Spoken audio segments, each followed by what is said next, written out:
저는 올해로 65이 되었습니다. 3년 전만 해도 저는 꽤 큰 건설자재 회사를 운영하는 사업가였습니다. 직원이 100명이 넘는 회사였고 매출도 연 200억을 훌쩍 넘겼습니다. 아내와 딸 다현이와 함께 강남 청담동에 있는 고급 아파트에서 살았습니다. 20년 전 작은 건설자재 납품업체로 시작했을 때만 해도 이런 성공을 꿈꾸지 못했습니다. 처음에는 직원 2명과 함께 작은 사무실에서 시작했습니다. 아내는 격리 일을 도맡아 했고 저는 발로 뛰어다니며 거래처를 찾아다녔습니다. 여보, 이번 달엔 월급은 좀 밀려도 될까? 거래처에서 돈이 아직 안 들어와서. 괜찮아요. 우리가 못 먹고 못 입어도 직원들 월급은 꼭 줘야죠. 아내는 늘 이렇게 든든한 지원군이었습니다. 첫 5년은 정말 힘들었습니다. 매일 새벽부터 밤늦게까지 일했고 주말도 없었습니다. 하지만 성실함과 정직함으로 거래처들의 신뢰를 얻기 시작했습니다. 김 사장처럼 믿을 만한 사람이 없어서 말이야. 이번에 큰 프로젝트가 들어왔는데 한번 맡아볼래? 10년이 지날 무렵 대형 건설사와의 첫 거래가 시작되었습니다. 그때 다현이가 중학생이었는데 늘 이렇게 말했습니다. 아빠, 이제 우리도 부자 되는 거예요? 그래도 저는 항상 겸손하게 대답했습니다. 돈보다 중요한 건 사람의 마음이란다. 아빠가 지금까지 올 수 있었던 건 정직하게 장사했기 때문이야. 회사가 급성장하기 시작한 것은 15년 차부터였습니다. 사장님, 이번에 새로 들어온 거래처 계약금만 해도 5억이 넘습니다. 당시 제 밑에서 일하던 실장이 늘 이렇게 좋은 소식을 전해주곤 했습니다. 직원이 50명, 100명으로 늘어나면서 회사는 눈에 띄게 성장했습니다.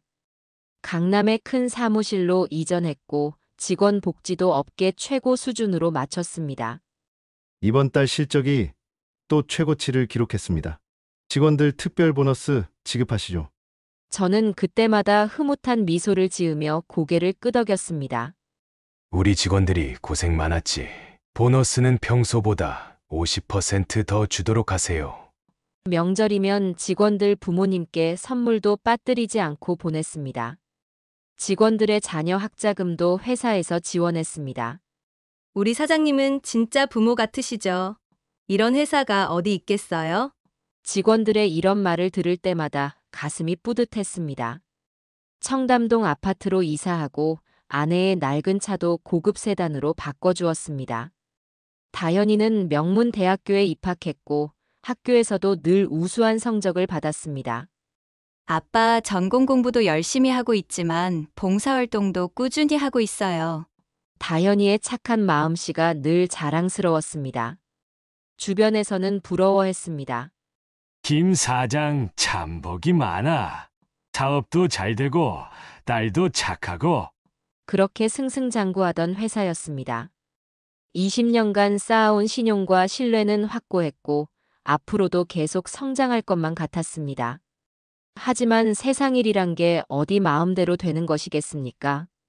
3년 전 그날은 평소와 다름없는 월요일 아침이었습니다. 사장님, 큰일 났습니다.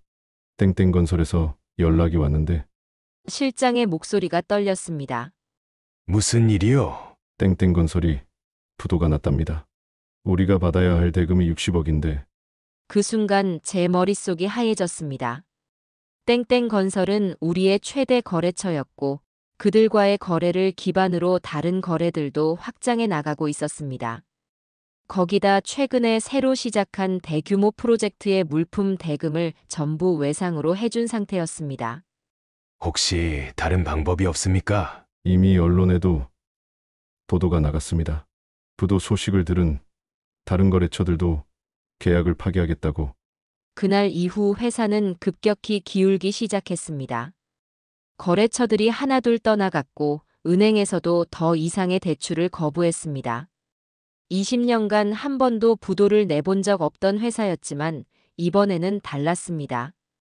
땡땡건설의 부도가 도미노처럼 번져 우리 회사의 신용도 급격히 떨어졌습니다. 김 사장, 이러다간 우리도 다 죽어. 당장 퇴직금부터 지급해야 하는 거 아니야? 제발 좀 기다려 주십시오. 새로운 거래처를 확보하고 있으니 하지만 직원들의 불안감은 커져만 갔습니다. 매일 밤 사무실에서 잠도 못 자고 해결책을 찾으려 했지만 길은 보이지 않았습니다. 은행 대출도 막히고 개인 신용 대출까지 받아봤지만 역부족이었습니다. 결국 회사는 파산 신청을 할 수밖에 없었습니다. 20년 동안 한 번도 늦춘 적 없던 직원들 월급을 처음으로 미루게 되었습니다. 퇴직금을 지급하기 위해 개인 재산까지 모두 정리했습니다. 청담동의 고급 아파트도 처분했고 아내의 보석과 명품 가방도 모두 팔았습니다. 여보, 우리 다시 시작하면 되죠. 건강하니까 괜찮아요. 늘 저를 걱정하며 다독여주던 아내였습니다. 아빠, 제가 취업하면 되잖아요. 이제 곧 졸업하는데 좋은 회사 들어가서 도울게요. 다현이도 저를 위로했습니다. 우리 가족은 강남의 고급 아파트에서 나와 월세 12평짜리 반지하 방으로 이사를 했습니다. 평소 가깝게 지내던 지인들은 하나둘 연락이 끊겼습니다. 그동안 베풀었던 것들이 무색하게도 어려울 때 곁에 남는 사람은 거의 없었습니다. 사장님이라고 하기에는 너무 초라한데요. 예전 거래처 사장이 저를 마주쳤을 때 비웃듯 던진 말이 아직도 귓가에 맴돕니다. 하지만 저는 꿋꿋이 일어서야만 했습니다. 대리운전 일을 시작했습니다. 오후 5시부터 다음 날 오전 5시까지 하루 12시간을 꼬박 일했습니다. 그렇게 한 달을 일해도 손에 쥐는 돈은 200만 원 남짓. 월세를 내고 공과금을 내고 나면 생활비가 빠듯했습니다. 그래도 다현이가 취업만 하면 좀 나아질 거라고 생각했습니다. 하지만 하늘은 우리 가족을 더 시험하고 싶었나 봅니다. 작년 초 아내가 갑자기 쓰러졌습니다. 김민구님 보호자 되십니까? 네, 제가 환자 남편입니다. 검사 결과가 나왔는데 대장암 3기입니다. 그 순간 제 다리에 힘이 풀렸습니다. 암이라니 그것도 3기라니. 모든 게 제 잘못만 같았습니다. 회사가 망하고 생활이 어려워지면서 아내가 받은 스트레스가 병을 키웠을 거란 생각에 가슴이 미어졌습니다. 수술비가 2천만 원 정도 들 것 같고 이후 항암 치료까지 하면 의사의 말씀이 끝나기도 전에 눈물이 흘렀습니다. 지금 당장 수중에는 100만 원도 없는데 2천만 원이라니. 아빠, 제가 회사 그만두고 아르바이트라도 할게요. 다현이의 말에 더욱 가슴이 미어졌습니다. 안 돼. 넌 너의 길을 가야지. 말은 그렇게 했지만 현실은 냉혹했습니다. 결국 다현이는 회사 입사를 포기하고 편의점 아르바이트를 시작했습니다. 저는 더 독하게 일했습니다. 이제는 더 일찍 나가서 더 늦게까지 일했습니다. 잠은 하루에 3시간도 못 잤습니다. 그래도 턱없이 부족했습니다. 수술비는 어떻게든 모았지만 항암 치료비는 감당하기 어려웠습니다. 매일 밤 퇴근길에 눈물이 흘렀습니다. 하지만 그 눈물조차 아내에게는 보여줄 수 없었습니다. 여보, 오늘도 수고했어요. 제가 늦게 들어올 때마다 아내는 이렇게 반겨주었습니다. 항암 치료로 머리카락이 다 빠져도 아내는 늘 웃음을 잃지 않았습니다. 그렇게 우리 가족은 하루하루를 버텨내고 있었습니다. 작년 겨울, 서울에 기록적인 폭설이 내렸습니다. 영하 15도의 한파에 대부분의 대리기사들이 일을 쉬었지만 저는 일을 나갈 수밖에 없었습니다. 아내의 항암 치료비가 또 밀려 있었기 때문입니다. 그날 아침 다현이가 걱정스러운 목소리로 말했습니다. 아빠, 오늘은 쉬세요. 뉴스에서 50년 만에 폭설이래요. 아빠 걱정하지 마라. 조심해서 운전하면 되지. 퇴근하는 다현이의 뒷모습을 보며 마음이 아팠습니다. 편의점에서 야간 아르바이트를 마치고 돌아가는 길이었습니다. 아내도 걱정스러운 눈빛으로 저를 바라보았습니다. 여보, 날이 너무 춥잖아요. 오늘 하루는 당신 걱정할 시간에 약이나 잘 챙겨 먹어요. 이번 주까지 항암 치료 비용 마련해야 하잖소. 저는 아내의 말이 끝나기도 전에 밖으로 나왔습니다. 눈은 계속해서 쏟아졌고 도로는 꽁꽁 얼어붙어 있었습니다. 대리기사 단체 채팅방은 온통 쉰다는 이야기뿐이었습니다. 도로가 너무 미끄러워요. 오늘은 위험해서 콜 안 받습니다. 사고 나면 책임 못 집니다. 다들 쉬세요. 하지만 저는 채팅방을 나와버렸습니다. 첫 콜은 강남의 한 술집에서 받았습니다. 술에 취한 젊은 여성 손님이었습니다. 아저씨, 조심히 운전해 주세요. 눈이 너무 많이 와서 무서워요. 걱정 마세요. 안전하게 모셔다 드리겠습니다. 길은 미끄러웠고 시야도 좋지 않았습니다. 평소 20분 걸리는 거리를 1시간 넘게 달려서야 도착했습니다. 두 번째 손님은 회식을 마친 회사원이었습니다. 눈이 이렇게 많이 오는데 대리기사님도 고생이 많으시네요. 아닙니다. 저희야 당연히 해야 할 일을. 그렇게 밤 11시까지 3건의 콜을 받았습니다. 네 번째 손님은 강남의 고급 술집에서 전화가 왔습니다. 손님은 만취한 상태였고 제가 도착했을 때는 이미 차 안에서 잠들어 있었습니다. 겨울이라 히터를 켜놓은 차 안은 따뜻했습니다. 저도 모르게 점퍼를 벗어 조수석에 놓았습니다. 40분을 운전해 손님의 집에 도착했습니다.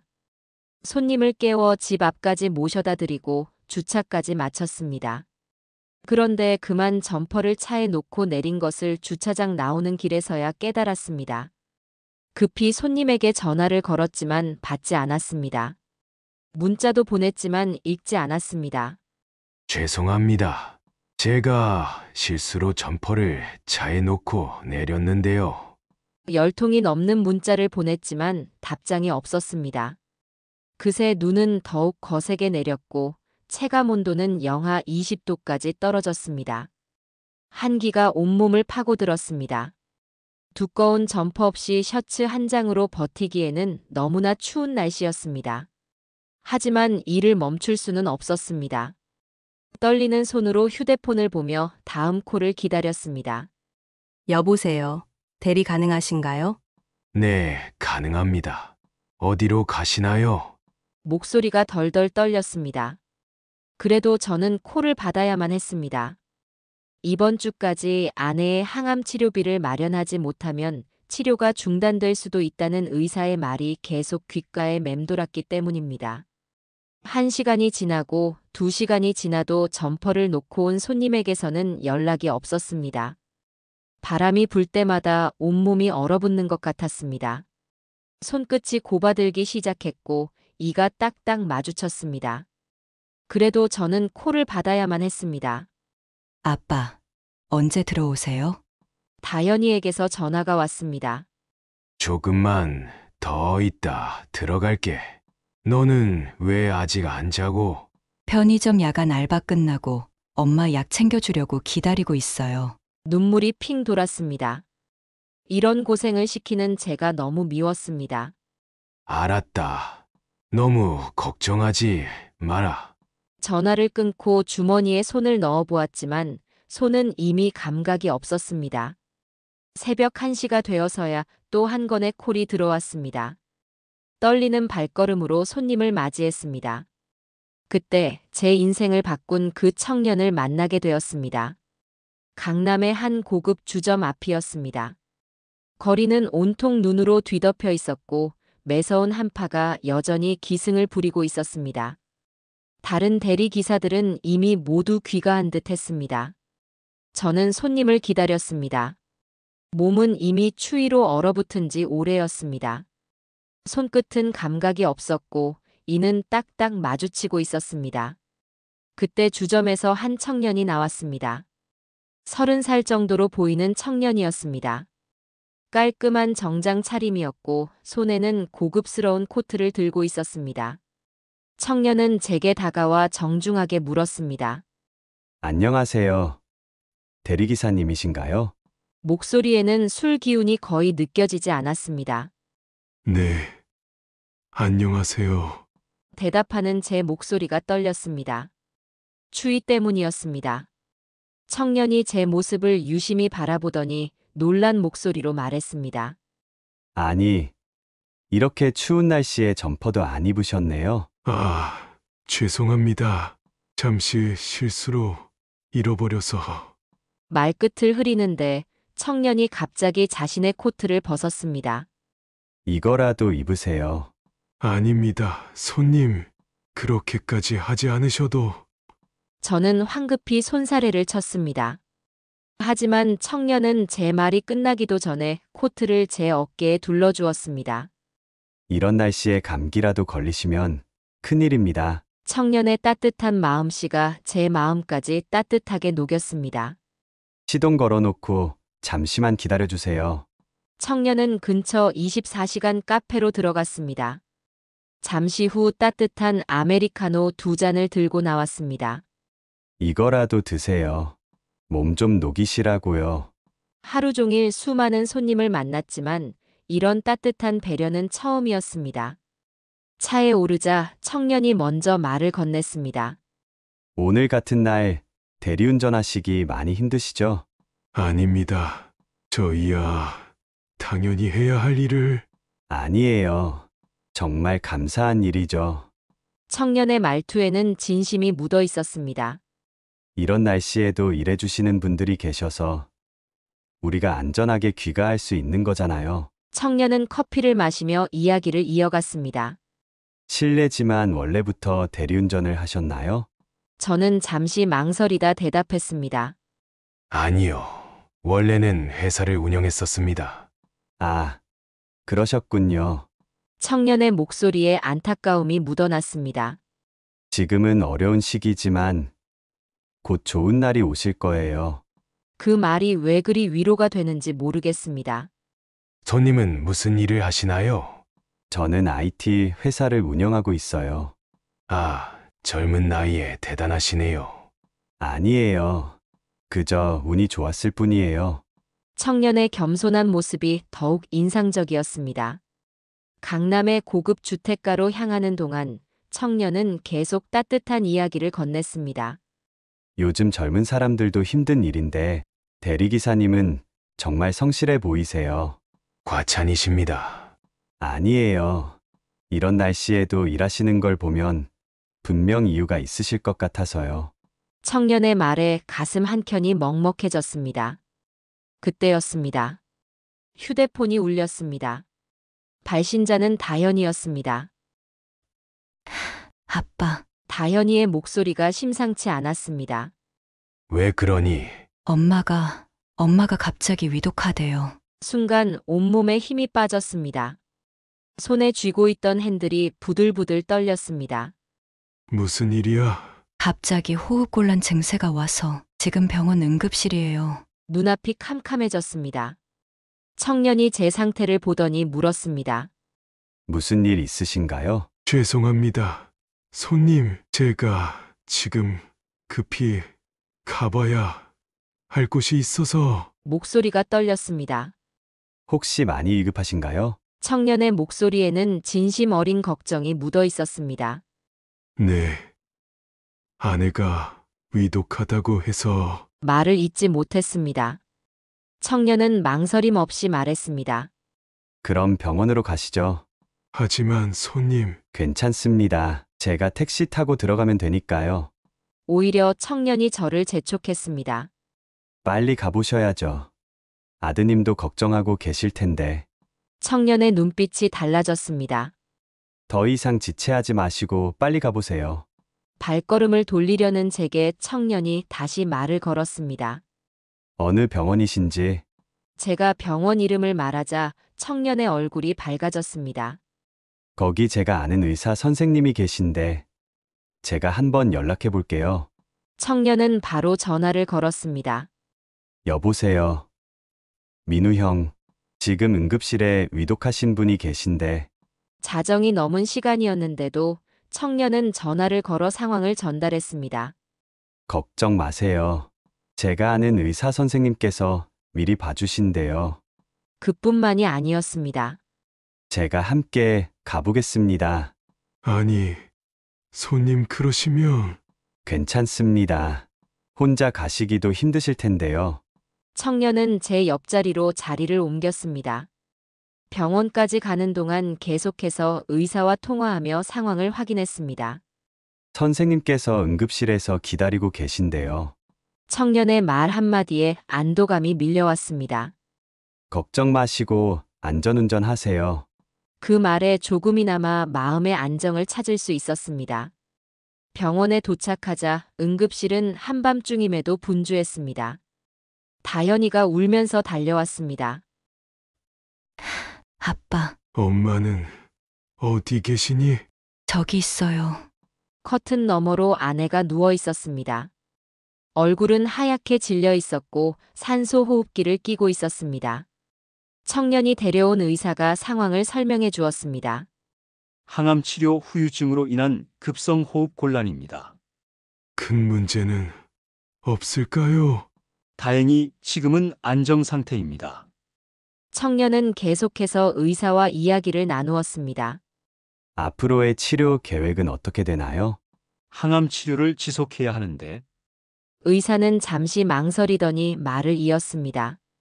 사실 치료비가 좀 많이 들 것 같습니다. 그 말에 제 어깨가 축 처졌습니다. 지금까지도 감당하기 힘들었는데 앞으로는 더 많은 비용이 든다니. 그때 청년이 말했습니다. 치료비는 제가 책임지겠습니다. 순간 제 귀를 의심했습니다. 아니, 손님, 그렇게까지 하실 필요는... 도와드리고 싶습니다. 청년의 목소리는 단호했습니다. 하지만 적은 금액도 아닐 텐데... 그건 제가 걱정할 일입니다. 청년은 의사와 따로 이야기를 나누었습니다. 그리고는 제게 물었습니다. 실례지만 여기까지 오게 된 과정을 들려주실 수 있을까요? 저는 잠시 망설였습니다. 하지만 청년의 진심 어린 눈빛에 마음이 움직였습니다. 제가 원래는... 이야기를 시작했습니다. 20년간 일궈온 회사가 하루아침에 무너진 이야기. 직원들 퇴직금을 주기 위해 모든 재산을 정리한 이야기. 그리고 아내의 투병, 다현이의 희생. 청년은 깊은 생각에 잠긴 채 이야기를 들었습니다. 정말 힘드셨겠습니다. 청년의 눈가가 붉어졌습니다. 청년은 한참을 생각하더니 결심한 듯 말했습니다. 내일 다시 오겠습니다. 그리고 청년은 조용히 병원을 나갔습니다. 저는 그날 밤 아내 곁에서 밤을 새웠습니다. 다현이는 의자에 기대 잠들었습니다. 아침이 밝아올 무렵 문득 청년의 코트가 생각났습니다. 돌려주지 못했는데. 그때 병실 문이 열렸습니다.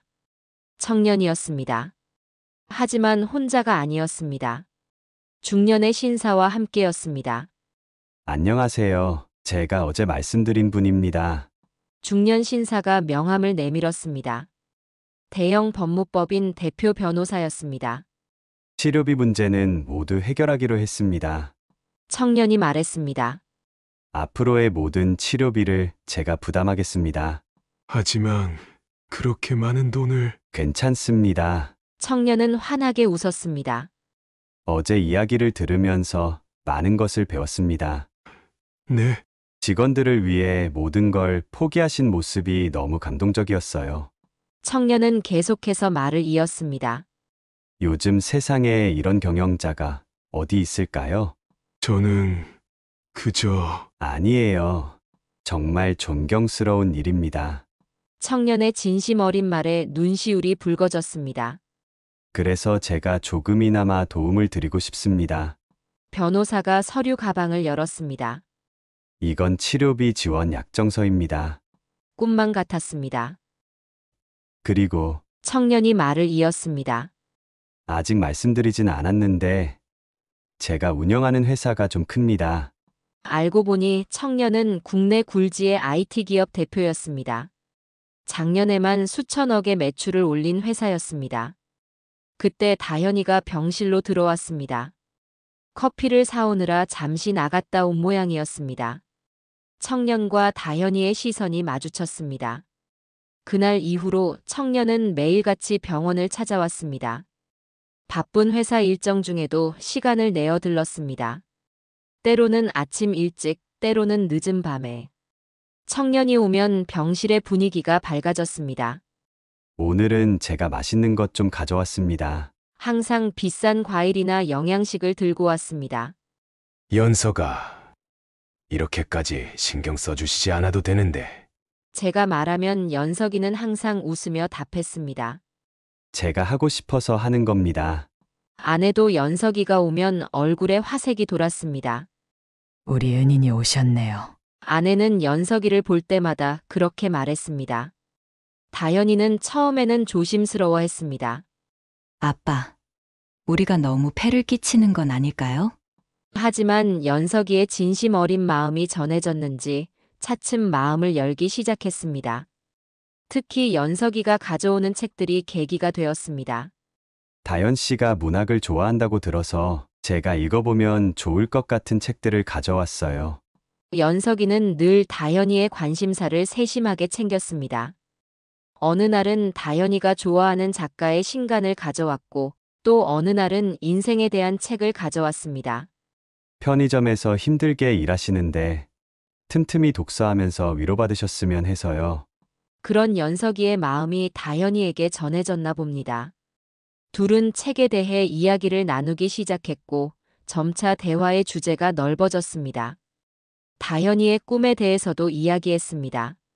사실 저는 작가가 되고 싶었어요. 정말인가요? 어떤 글을 쓰고 싶으셨어요? 사람들에게 위로가 되는 글을 쓰고 싶었어요. 연석이는 진지하게 다현이의 이야기를 들었습니다. 왜 그 꿈을 포기하셨나요? 현실적인 선택을 해야 했으니까요. 다현이의 눈가가 붉어졌습니다. 연석이는 그런 다현이의 모습을 안타깝게 바라보았습니다. 병원에서 마주치는 날이 늘어날수록 연석이는 다현이의 모습에 깊은 감동을 받는 듯 했습니다. 다현 씨는 정말 대단하세요. 어느 날 연석이가 제게 그렇게 말했습니다. 연석이의 목소리에는 진심이 묻어 있었습니다. 요즘 같은 시대에 부모님을 위해 이렇게까지 하는 자녀가 어디 있을까요? 다현이는 매일 밤 편의점 야간 아르바이트를 마치고 병원으로 왔습니다. 피곤한 기색도 내지 않고 아내의 병간호를 했습니다. 엄마, 오늘은 제가 머리 좀 말려드릴게요. 다현아, 너도 피곤할 텐데. 괜찮아요. 엄마가 더 힘드시잖아요. 그런 다현이의 모습을 볼 때마다 연석이의 눈빛이 달라졌습니다. 존경스러운 눈빛이었습니다.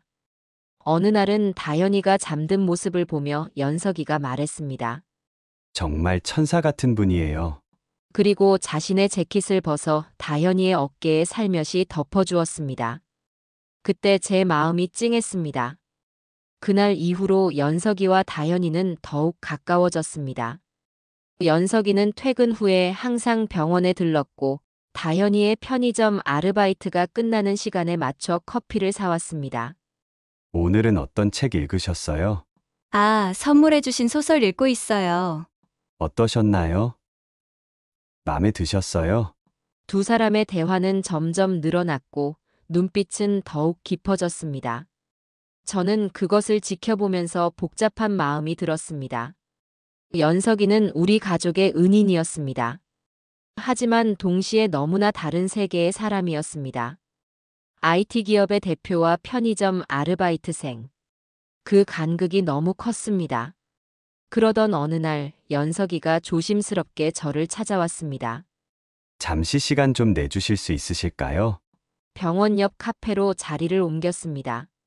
연석이의 표정이 진지했습니다. 제가 드릴 말씀이 있습니다. 연석이의 목소리가 떨렸습니다. 다현 씨를 진심으로 사랑하게 되었습니다. 순간 가슴이 철렁했습니다. 정중하게 다현 씨와의 만남을 허락해 주셨으면 합니다. 연석이의 눈빛은 진심이 가득했습니다. 제 진심을 믿어주십시오. 저는 한참을 말을 잇지 못했습니다.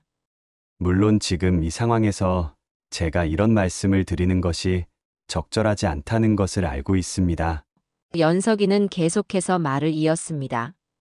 하지만 다현 씨의 순수한 마음과 효심에 깊은 감동을 받았습니다. 더 이상 이 마음을 숨기고 싶지 않아서 이렇게 찾아뵙게 되었습니다. 진심이 담긴 연석이의 고백에 제 마음도 흔들렸습니다. 연석이의 고백 이후 며칠 동안 잠을 이루지 못했습니다. 머릿속이 복잡했습니다. 연석이는 대한민국 최고의 IT 기업 대표였습니다. 신문에서는 연매출이 수천억이라고 했습니다. 반면 우리 다현이는 지금은 편의점 아르바이트를 하며 근근히 살아가고 있었습니다. 그 차이가 너무나 컸습니다. 여보, 왜 그렇게 한숨만 쉬어요? 병실에서 아내가 물었습니다. 연석이가 다현이와 만나게 해달라고 하더군. 아내는 잠시 생각에 잠기더니 말했습니다. 정말 좋은 사람이에요. 나도 그건 알아. 하지만 너무 차이가 난다고 생각하시는 거죠? 아내는 제 마음을 꿰뚫어 보고 있었습니다. 당신도 봤잖소. 저렇게 크고 좋은 회사 대표인데. 그래서 더 귀한 거 아닐까요? 아내의 말에 고개를 들었습니다. 저렇게 성공한 사람이 우리 같은 처지의 사람들을 진심으로 대해주는 게 얼마나 감사한 일인가요? 맞는 말이었습니다. 연석이는 우리 가족을 만난 그날부터 한결같은 모습이었습니다. 아빠, 다현이가 병실로 들어왔습니다. 연석 씨 이야기 들으셨죠? 다현이의 볼이 붉어졌습니다. 응. 저도 처음에는 많이 망설였어요. 다현이가 이야기를 시작했습니다. 우리 같은 처지의 사람이. 다현아. 하지만 연석 씨는 달랐어요. 다현이의 눈에 눈물이 고였습니다. 한 번도 저를 낮춰보지 않았어요. 오히려 제가 부모님을 위해 희생하는 모습을 더 귀하게 봐주셨어요. 다현이의 말에 제 마음도 뭉클해졌습니다.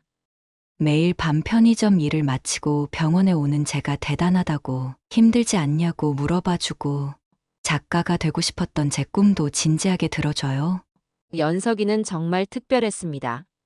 재벌 회사 대표라고 하기에는 너무나 겸손했고 따뜻했습니다.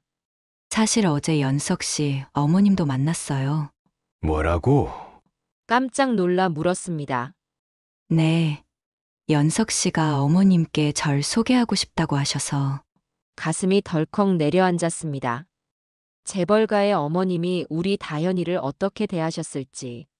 어머님이 저를 꼭 안아주셨어요. 예상과 전혀 다른 이야기였습니다. 우리 아들이 이런 착한 며느리감을 만났다고. 다현이의 눈에서 눈물이 흘렀습니다. 연석 씨가 제 이야기를 많이 해드렸대요. 아버님 회사가 어려워졌을 때도 포기하지 않고 밤에는 편의점에서 일하면서 낮에는 어머님 병간호하는 제가 너무 기특하다고. 저도 모르게 눈물이 났습니다. 그때 병실 문이 열렸습니다. 연석이였습니다. 죄송합니다. 제가 너무 성급했나요? 연석이의 목소리가 조심스러웠습니다. 저는 천천히 자리에서 일어났습니다. 우리 다현이를 이렇게 귀하게 봐줘서 고맙네. 연석이가 제 손을 잡았습니다. 제가 더 감사드려야죠. 이렇게 훌륭한 분을 평생의 동반자로 만나게 해주셔서. 그날 저녁 연석이는 정식으로 프러포즈를 했습니다. 병실을 꽃으로 가득 채웠습니다. 다현이의 좋아하는 작가들의 책으로 길을 만들었습니다. 그리고 그 끝에서 무릎을 꿇었습니다. 다현 씨, 저와 결혼해 주시겠습니까? 다현이는 눈물을 흘리며 고개를 끄덕였습니다. 일주일 후 양가 상견례가 있었습니다. 연석이의 부모님은 우리 가족을 자택으로 초대하셨습니다. 강남의 고급 주택가였습니다. 긴장된 마음으로 초인종을 눌렀습니다. 하지만 그런 걱정은 기우였습니다. 연석이의 어머님이 우리를 반갑게 맞아주셨습니다. 아이고, 이렇게 좋은 분들을 며느리 될 아이 부모님으로 만나다니. 우리 아들이 늘 장인어른 이야기를 했사터니 이렇게 뵙게 되네요. 연석이의 아버님도 따뜻하게 맞아주셨습니다. 직원들 퇴직금 주려고 개인 재산까지 다 정리하셨다면서요? 요즘 세상에 그런 경영자가 어디 있습니까? 그런 분을 장인어른으로 모시게 되다니 우리 가문의 영광입니다. 진심이 담긴 말씀에 가슴이 뭉클했습니다. 상견례는 화기애애한 분위기로 진행되었습니다. 마치 오래된 친척을 만난 것처럼 편안했습니다. 앞으로 우리 다연이 잘 부탁드립니다. 제가 인사를 드리자 연석이의 어머님이 말씀하셨습니다. 우리가 더 잘할게요. 이렇게 훌륭한 며느리를 보내주시는데. 그렇게 새로운 인연이 시작되었습니다. 결혼식 준비가 한창이던 어느 날이었습니다. 아내는 퇴원하고 집에서 요양 중이었고 항암 치료도 순조롭게 진행되고 있었습니다. 다현이와 연석이는 웨딩홀을 알아보러 다니던 중이었습니다. 저는 그날도 대리운전 일을 나갔습니다. 치료비는 연석이가 해결해 주었지만 생활비는 제가 벌어야 했기 때문입니다. 그런데 집으로 돌아오는 길에 낯선 사람들이 기다리고 있었습니다. 김민구 사장님 맞으시죠? 거칠어 보이는 사람들이었습니다. 네. 그런데 누구시죠? 3년 전에 기억하시나요? 저희가 얼마나 큰 피해를 봤는지. 순간 가슴이 철렁했습니다. 제 회사가 부도났을 때 피해를 본 사람들이었습니다. 죄송합니다만 당시 모든 재산을 정리해서 말이 끝나기도 전에 한 사람이 제 멱살을 잡았습니다. 지금 사기꾼 자식이 변명이야? 우리가 얼마나 고생했는지 알기나 해. 5명 정도 되는 사람들이 저를 몰아세웠습니다. 이제 와서 무슨 말씀을... 딸내미 재벌이랑 결혼한다면서요. 순간 등줄기가 오싹해졌습니다. 이 사람들이 어떻게... 돈 없다고 발뺌하더니 이제 재벌 사위 얻어서 잘 살려고? 우리 돈은 언제 갚을 거야? 주먹이 날아들었습니다. 피하지도 못했습니다. 얼굴이 퉁퉁 부어올랐습니다. 일주일 안에 5천만 원 준비해. 안 그러면 결혼식장에서 한바탕 나실 거야. 사람들은 그렇게 위협하고 사라졌습니다. 절망스러웠습니다. 겨우 좋아지나 싶었던 상황이 또다시 엉망이 되어버렸습니다. 집에 들어가기가 무서웠습니다. 아내에게 이런 모습을 보일 수 없어서 그날 밤 한강공원 벤치에서 밤을 새웠습니다. 아침이 되어서야 집으로 돌아갔습니다. 여보, 어디 갔었어요? 전화도 안 받고. 아내가 걱정스러운 목소리로 물었습니다. 아, 일이 많아서서. 그때 다현이가 방에서 나왔습니다. 아빠, 얼굴이 왜 그렇게 됐어요? 감출 수 없었습니다. 모든 이야기를 털어놓았습니다. 아빠, 다현이가 울음을 터뜨렸습니다. 제가 연석 오빠한테 연락할게요. 안 돼. 저도 모르게 소리를 질렀습니다. 이건 내가 해결할 일이야. 하지만 이미 늦었습니다. 연석이가 급히 달려왔습니다. 아버님, 왜 이런 일이 있으셨는데 말씀 안 하셨어요? 연석이의 눈빛이 달라졌습니다. 평소에 온화한 모습이 아니었습니다. 미안하다. 이건 내가... 아버님의 일은 곧 제 일입니다. 연석이는 즉시 휴대폰을 꺼내 전화를 걸었습니다. 네, 팀장님. 지금 급한 건이 있습니다. 네. 법무팀 전원 소집해주세요. CCTV 영상도 확보하고 협박 증거도 모두 수집해주세요. 연석이의 행동은 신속했습니다. 그의 회사 법무팀이 즉시 움직였습니다. CCTV를 통해 가해자들의 신원을 파악했고 휴대폰 통화 내역도 조사했습니다. 알고 보니 그들은 제 회사 부도 때 실제로 피해를 본 사람들이 아니었습니다. 부도 소식을 듣고 채권을 헐값에 사들인 채권 추심업자들이었습니다. 아버님, 걱정하지 마세요.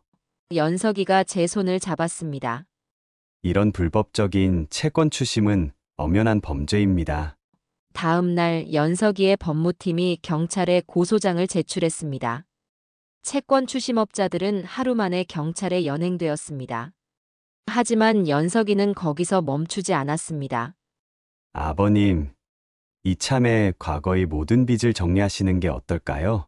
하지만 그건... 제가 회계사들과 함께 검토해봤습니다. 연석이는 서류 뭉치를 펼쳤습니다. 아버님께서 모든 재산을 정리하시고도 남은 부채가 얼마 되지 않더군요. 그것마저도 대부분 불법적인 이자가 붙은 겁니다. 연석이의 법무팀은 모든 채권자들과 협상을 시작했습니다. 불법 이자를 제외한 원금만 상환하는 조건으로 합의를 이끌어냈습니다. 이제 아버님은 과거의 모든 빚에서 자유로우세요. 연석이가 환하게 웃었습니다. 이게 다 무슨 일인가? 저도 모르게 눈물이 흘렀습니다. 아버님, 연석이가 제 어깨를 끌어안았습니다. 이제 저희 가족이잖아요. 그 말에 더욱 눈물이 쏟아졌습니다. 연석아. 네. 아버님. 정말 고맙다. 연석이는 머리를 숙이며 말했습니다. 앞으로도 아버님의 든든한 아들이 되겠습니다. 아내의 항암 치료는 기적적인 효과를 보였습니다. 담당 의사도 놀랄 만큼 빠른 회복이었습니다. 정말 신기하네요. 이렇게 빨리 좋아지시는 경우는 처음 봅니다. 의사의 말에 아내가 웃으며 대답했습니다. 좋은 일이 생기니까 병도 낫나 봐요. 연석이는 최고의 의료진을 섭외해 주었고 항암 치료 내내 한시도 우리 곁을 떠나지 않았습니다. 어머님, 이번 주말에 새로 나온 항암 치료제가 있는데 한번 써보시는 건 어떨까요? 연석이는 전 세계의 새로운 치료법을 찾아보고 제안했습니다. 연석아, 이렇게까지 신경 써주지 않아도 그거 되게 비싸다던데. 어머님, 제 친어머님과 다르지 않으세요. 그의 진심 어린 마음이 아내의 병을 이겨내는데 큰 힘이 되었습니다. 3개월 후 기적 같은 소식을 들었습니다. 축하드립니다. 암세포가 완전히 사라졌습니다. 의사의 말에 우리 가족 모두 눈물을 흘렸습니다. 이제 결혼식 준비를 시작해도 되겠네요. 연석이가 활짝 웃으며 말했습니다. 결혼식 준비는 순조롭게 진행되었습니다. 연석이의 어머님이 직접 나서서 모든 것을 챙겨주셨습니다. 어머님, 저희가 알아서 할게요. 다현이가 말씀드렸지만 연석이 어머님은 고개를 저으셨습니다. 우리 며느리들 사람 결혼식인데 내가 안 챙기면 누가 챙기니? 웨딩드레스는 파리에서 직접 주문했고 예식장은 시내 최고급 호텔이었습니다. 하지만 연석이는 우리 가족의 체면을 한 번도 깎지 않았습니다. 장인어른 장모님께서 편하게 느끼실 수 있는 결혼식을 하고 싶습니다. 모든 절차를 우리와 상의했고 우리의 의견을 존중해 주었습니다. 결혼식 당일 호텔 웨딩홀은 국내외 귀빈들로 가득 찼습니다. IT 업계의 거물들과 정재계 인사들이 대거 참석했습니다. 하지만 그들 사이에서 제일 빛나는 건 역시 우리 다현이었습니다. 순백의 웨딩드레스를 입은 다현이는 그 어떤 신부보다 아름다웠습니다. 아빠, 대기실에서 다현이가 제게 말했습니다. 정말 이렇게 결혼해도 될까요? 다현이의 눈에 눈물이 고였습니다. 저는 다현이를 꼭 안아주었습니다. 너는 충분히 자격이 있어. 지난 시간 동안 얼마나 훌륭하게 견뎌왔니? 다현이는 제 품에서 울음을 터뜨렸습니다. 사랑하는 딸아. 저도 눈물을 참을 수 없었습니다. 그때 연석이가 대기실로 들어왔습니다. 장인어른, 다현씨. 연석이도 눈시울이 붉어졌습니다. 웨딩 마치가 울렸습니다. 제가 다현이의 손을 잡고 입장했습니다. 레드카펫 위를 걸으며 지난 날들이 주마등처럼 스쳐 지나갔습니다. 회사가 망하고 모든 것을 잃었던 날들. 대리운전을 하며 힘겹게 버텨내던 시간들. 그 어둡던 시간 속에서 만난 한 줄기 빛 같은 연석이. 그리고 지금 이 자리. 재단 앞에 선 연석이가 다현이를 맞이했습니다. 주례 선생님의 말씀이 이어졌습니다. 그리고 마지막 순서. 신랑 신부의 맹세. 연석이가 마이크를 잡았습니다. 오늘 이 자리에 계신 모든 분들 앞에서 약속드리겠습니다. 연석이의 목소리가 떨렸습니다. 다현이의 남편으로서 평생 한결같은 마음으로 사랑하겠습니다. 잠시 숨을 고르더니 이어 말했습니다. 그리고 장인어른, 장모님. 연석이가 저희 부부를 바라보았습니다. 앞으로 평생 친부모님처럼 공경하고 모시겠습니다. 어려운 시기에 딸을 훌륭하게 키워주신 은혜 절대 잊지 않겠습니다. 하객들 사이에서 감동의 탄성이 흘러나왔습니다. 아내는 손수건으로 눈물을 닦았고 저도 눈시울이 붉어졌습니다. 다현이는 행복한 눈물을 흘리며 연석이의 손을 꼭 잡았습니다. 이제 신랑 신부의 입맞춤이 있겠습니다. 주례 선생님의 말씀에 두 사람이 서로를 바라보았습니다. 그 순간 웨딩홀을 가득 채운 하객들의 축복 속에서 우리 가족의 새로운 시작을 알리는 입맞춤이 이어졌습니다. 결혼식이 끝나고 일주일이 지났을 무렵입니다.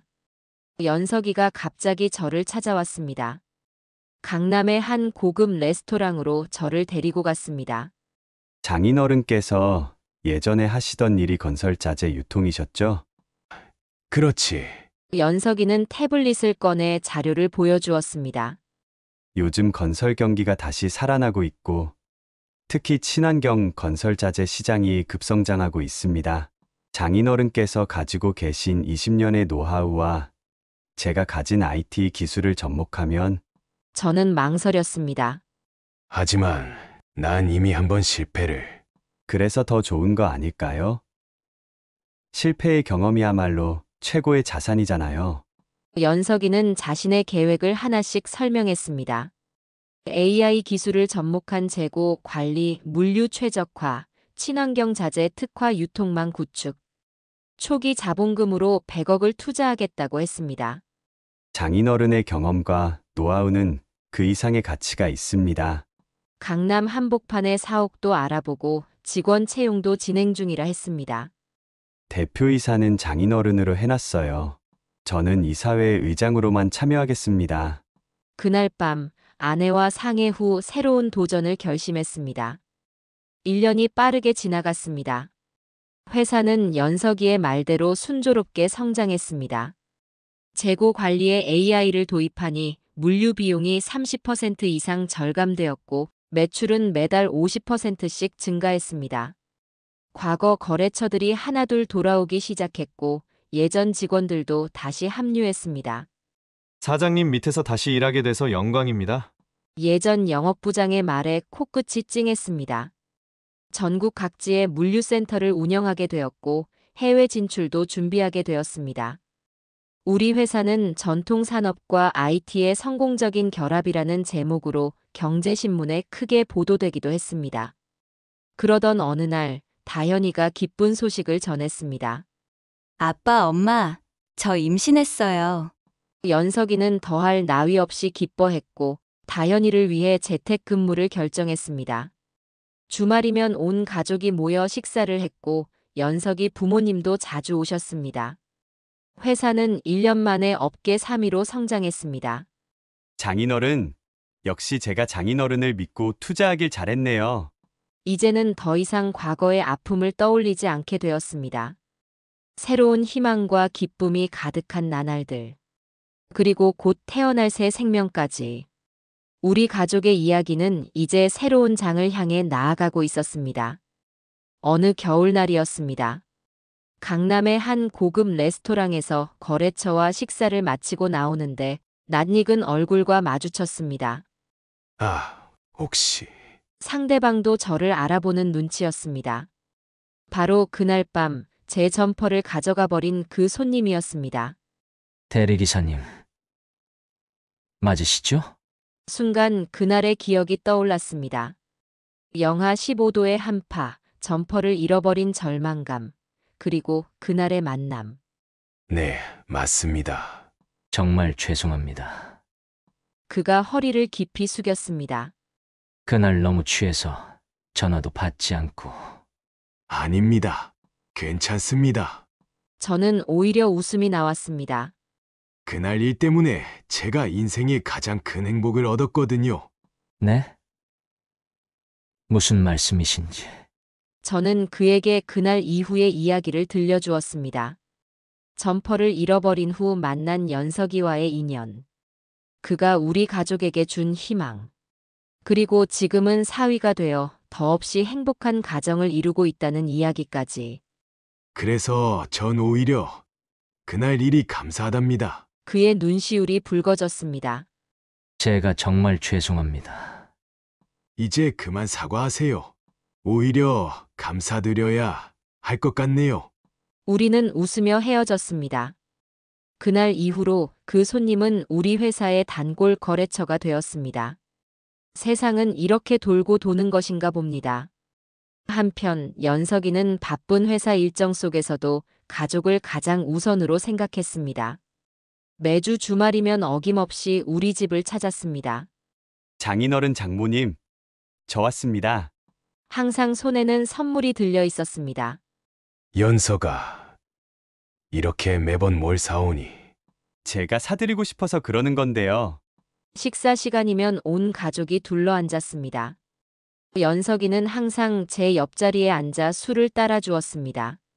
장인어른, 한잔 하시죠. 아이고, 고맙네. 이런 시간이 제일 행복해요. 특히 명절이면 더욱 그랬습니다. 설날 아침이면 제일 먼저 우리 집을 찾았습니다. 새해 복 많이 받으세요. 장인어른 장모님. 정성스럽게 세배를 올리는 모습이 참 기특했습니다. 우리 사위가 제일 먼저 왔구나. 아내는 그럴 때마다 눈시울을 붉혔습니다. 추석에도 마찬가지였습니다. 새벽부터 와서 차례 준비를 도왔습니다. 제가 하겠습니다. 무거운 것은 꼭 자기가 들겠다고 나섰습니다. 연서가 부모님께도 가봐야지. 괜찮아요. 저희 부모님은 그의 부모님도 이해해 주셨습니다. 우리 아들이 처가에 먼저 가는 게 당연하지지. 연석이 어머님의 말씀이었습니다. 주말이면 종종 집에서 바비큐 파티를 했습니다. 연석이가 직접 고기를 굽고 다현이는 샐러드를 만들었습니다. 장인어른, 이 부위가 제일 맛있어요.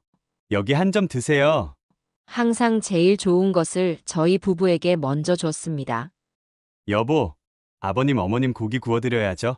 다현이도 그런 연석이를 사랑스럽게 바라보았습니다. 명절 연휴가 길 때면 함께 여행을 가기도 했습니다. 장인어른 장모님, 이번 주말에 바다 보러 가시죠? 너희끼리 가렴. 아니에요. 온 가족이 함께 가야죠. 그렇게 떠난 여행은 항상 즐거웠습니다. 특히 연석이가 운전하는 걸 고집했습니다. 장인어른은 평소에 운전하시느라 피곤하시잖아요. 그의 세심한 배려는 계속되었습니다. 다현 씨, 어머님 멀미 안 하시게 앞자리로 모시죠? 이런 작은 배려 하나하나가 가족을 더욱 끈끈하게 만들었습니다. 연석이는 회사에서도 저를 자랑스럽게 여겼습니다. 우리 장인어른은 이 업계 최고의 전문가십니다. 임원회의에서도 당당하게 저를 소개했습니다. 아버님의 경험이 있었기에 우리 회사가 이만큼 성장할 수 있었죠. 이런 연석이가 있어 우리 가족은 더없이 행복했습니다. 2년이 지난 어느 봄날이었습니다. 한 경제 잡지사에서 연락이 왔습니다. 사장님의 이야기를 꼭 다루고 싶습니다. 처음에는 고사했습니다. 저 같은 사람의 이야기를.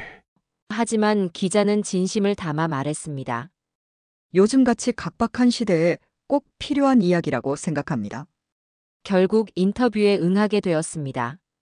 기자는 꼬박 이틀을 저와 함께 했습니다. 회사가 무너졌던 그날부터 대리운전을 시작한 이야기. 아내의 투병, 다현이의 희생, 그리고 그날 밤의 만남까지. 그날 정말 추웠을 텐데요. 기자의 눈시울이 붉어졌습니다. 네. 하지만 그 추위가 아니었다면 연석이를 만나지 못했을 거예요. 저는 웃으며 대답했습니다. 그리고 한 달 후 잡지가 발간되었습니다. 한파 속 따뜻한 마음이 만든 기적 같은 인연. 표지에 적힌 제목을 보는데 가슴이 뭉클했습니다. 기사는 순식간에 화제가 되었습니다. 많은 사람들이 댓글을 달았습니다. 요즘 세상에 이런 일이 있다니. 진정한 사위의 모습이 무엇인지 보여주는 것 같아요. 돈보다 중요한 게 사람의 마음이라는 걸 깨달았습니다. 연석이도 기사를 읽었습니다. 장인어른, 평소에 당당하던 모습은 어디 가고 수줍은 표정이었습니다. 제가 한 일이 이렇게 크게 다뤄질 일은 아닌데 오히려 더 겸손해진 연석이의 모습에 가슴이 따뜻해졌습니다. 그 후로 연석이는 더욱 가족들을 소중히 여겼습니다. 바쁜 일정 중에도 틈틈이 전화를 걸어왔습니다. 장인어른, 오늘 점심은 드셨어요? 장모님, 약은 잘 드시고 계시죠? 이제는 손자까지 생겼습니다. 우리 손자는 연석이를 쏙 빼닮았습니다. 아버님, 우리 아들 이름은 아버님께서 지어주셨으면 해요. 연석이의 말에 저는 한참을 생각했습니다. 은성이 어떠니? 은성이요? 그래, 은혜로운 별이 되라는 뜻으로. 연석이의 눈시울이 붉어졌습니다. 정말 좋은 이름이에요, 아버님. 지금도 매일 아침 눈을 뜨면 감사한 마음이 듭니다. 그날 밤 한파 속에서 만난 청년. 자신의 코트를 벗어주던 그 따뜻한 마음. 그리고 지금은 우리 가족이 된 사위. 은성이는 벌써 돌이 지났습니다. 돌잔치 때 연석이가 말했습니다. 우리 은성이가 자라면 할아버지의 이야기를 들려주고 싶어요. 어떤 이야기를? 한파 속에서도 따뜻한 마음을 잃지 않으셨던 할아버지의 이야기요. 사람은 힘들 때도 정직하게 살아야 한다는 걸 가르쳐주고 싶어요. 그 말을 들으니 다시금 눈시울이 붉어졌습니다. 이제 우리 가족은 주말마다 모입니다. 연석이와 다현이 그리고 은성이까지. 저희 부부는 손자를 보며 하루하루를 행복하게 보내고 있습니다. 아내의 건강도 완전히 회복되었습니다. 여보, 우리가 이렇게 행복해도 될까요? 아내가 종종 그렇게 묻습니다. 저는 그때마다 대답합니다. 그날 밤의 한파가 우리에게 준 선물이오. 연석이는 여전히 매주 찾아옵니다. 장인어른, 오늘은 제가 고기 구워드릴게요. 은성이는 제 무릎에 앉아 제잘거립니다. 이렇게 우리 가족의 행복한 이야기는 계속되고 있습니다. 그날 밤의 한파는 이제 따뜻한 추억이 되었습니다. 우리 가족에게 찾아온 기적 같은 행복. 매일 아침 감사하는 마음으로 하루를 시작합니다. 이제는 제가 다른 이들에게 따뜻한 마음을 전하고 싶습니다. 한파 속에서 만난 인연이 가져다 준 이 행복을. 우리의 이야기가 누군가에게 작은 희망이 되었으면 좋겠습니다. 때로는 인생에서 가장 춥고 어두운 순간이 찾아옵니다. 영하 15도의 한파처럼 모든 희망이 얼어붙는 것만 같은 시간. 하지만 그 순간에도 누군가의 따뜻한 마음이 우리를 구원할 수 있다는 것을 저는 배웠습니다. 한 장의 코트가 내 인생을 바꾸었듯이 작은 친절이 누군가의 운명을 바꿀 수 있습니다. 세상은 여전히 차갑다고들 하지만 우리 모두의 가슴 속에는 따뜻한 불씨가 살아 있습니다. 그 불씨 하나가 다른 이의 마음에 옮겨붙어 더 큰 불빛이 되고 그 빛이 또 다른 이의 길을 밝히는 것. 그것이 바로 사랑이고 희망이 아닐까요? 지금도 어딘가에서 한파와 싸우고 있을 누군가에게 말하고 싶습니다. 포기하지 마세요. 당신의 봄도 곧 찾아올 것입니다. 당신의 마음속 작은 불씨를 지켜내세요. 그 불씨가 언젠가는 당신의 인생을 따뜻하게 녹여줄 것입니다. 우리의 이야기처럼 당신의 이야기도 분명 아름다운 결말을 맞이할 것입니다. 한파가 지나간 자리에 봄날의 햇살이 비치듯이 당신의 겨울이 끝나고 따뜻한 봄날이 찾아올 때까지 우리는 서로의 등불이 되어 주어야 합니다. 그것이 제가 이 이야기를 전하는 이유입니다. 이야기 들어주셔서 감사합니다. 이야기에 대한 댓글을 달아주세요. 여러분의 소중한 댓글이 큰 힘이 됩니다.